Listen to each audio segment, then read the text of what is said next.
இனி வீட்லயே பானிபூரி செய்யலாம் எல்லாரும். ஆச்சி பானிபூரி கிட்.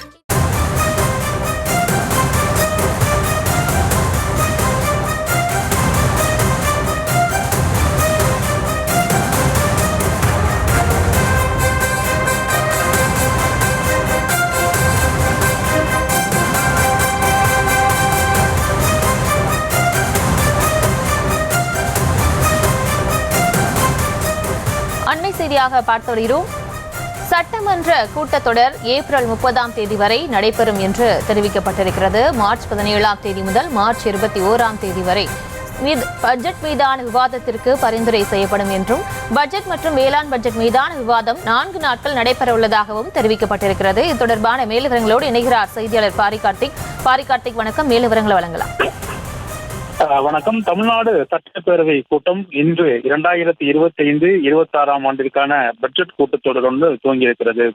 இன்றைய தினம் தமிழக அரசினுடைய இந்த பொது பட்ஜெட் தாக்கல் செய்யப்பட்டிருக்கிறது. நாளைய தினம் வேளாண்மை பட்ஜெட் தாக்கல் செய்யப்படுகிறது. திமுக அரசு வந்த பிறகு வேளாண்மைக்கு என்று ஒரு தனி பட்ஜெட் ஒதுக்கப்பட்டு அதற்காக மறுநாள் ஒதுக்கப்படும். அதன் அடிப்படையிலே நாளைய தினம் வேளாண் பட்ஜெட்டை வேளாண் துறை அமைச்சர் எம்.ஆர்.கே. பன்னீர்செல்வம் தாக்கல் செய்கிறார். அதன் தொடர்ச்சியாக இந்த பட்ஜெட் மீது விவாதம் சனி ஞாயிறு விடுமுறையை தவிர இந்த பட்ஜெட் மீது விவாதம் நடைபெறுகிறது. இந்த பட்ஜெட் மீதான விவாதம் இந்த 2 பட்ஜெட் குறித்தும் 18ஆம் தேதியிலிருந்து 21ஆம் தேதி வெள்ளிக்கிழமை வரை தொடர்ச்சியாக நடைபெறும். அப்போது எதிர்க்கட்சிகள் உள்ளிட்ட ஆளுங்கட்சிகள் பல்வேறு கேள்வி பதில்களும் அதே போல இந்த பட்ஜெட் தொடர்பாக விவாதங்களும் நடைபெறும். அதன் அடிப்படையிலே அது 4 நாட்கள் அது நடைபெறும்.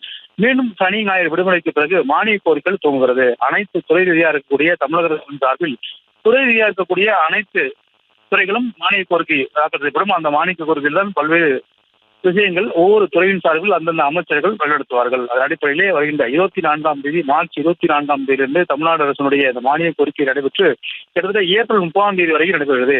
தமிழகத்தில் கூட அனைத்து துறைகளின் சார்பில் ஒவ்வொரு அமைச்சர்களும் அன்றைய தினம் மானிய கோரிக்கை என்பதை பேசுவார்கள். அந்த மானிய கோரிக்கை குறித்து எதிர்க்கட்சிகளும் பல்வேறு கேள்விகள் எழுப்புவார்கள். அதன் அடிப்படையிலே அந்த வாதம் தொடர்ச்சியாக நடைபெறும். அதன் அடிப்படையிலே கிட்டத்தட்ட வருகின்ற ஏப்ரல் 30ஆம் தேதி வரை தொடர்ச்சியாக தமிழக அரசுடைய இந்த சட்டப்பேரவை கூட்டத்தொடர் மானிய கோரிக்கை நடைபெறும் என்று அறிவிக்கப்படுகிறது.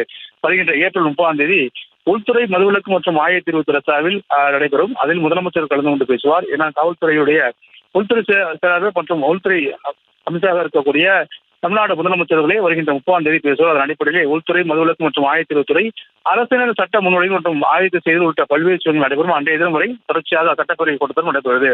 வருகின்ற மார்ச் 24ஆம் தேதி முதல் மார்ச் 24 முதல் கிட்டத்தட்ட ஏப்ரல் 30ஆம் தேதி வரை தொடர்ச்சியாக அந்த மானிய கோரிக்கை நடைபெறும். அந்த மானிய கோரிக்கை துறை சார்பில் அனைத்து துறைகளை சார்ந்த அமைச்சர்கள் விளக்கி பேசுவார்கள். தொடர்ச்சியாக இன்று நடைபெறும் இந்த கூட்டமானது தொடர்ச்சியாக அரசு விடுமுறை மற்றும் சனி ஞாயிறு விடுமுறை அதை தவிர மீதொரு நாட்கள் அனைத்து நாட்களும் வேலை நாளாக கருத்து செய்யப்பட்டு வருகின்ற ஏப்ரல் 30ஆம் தேதி வரை இந்த சட்டமன்ற பேரவை கூட்டத்தொடர் நடைபெறும் என்று தற்போது தெரிவிக்கப்படுகிறது.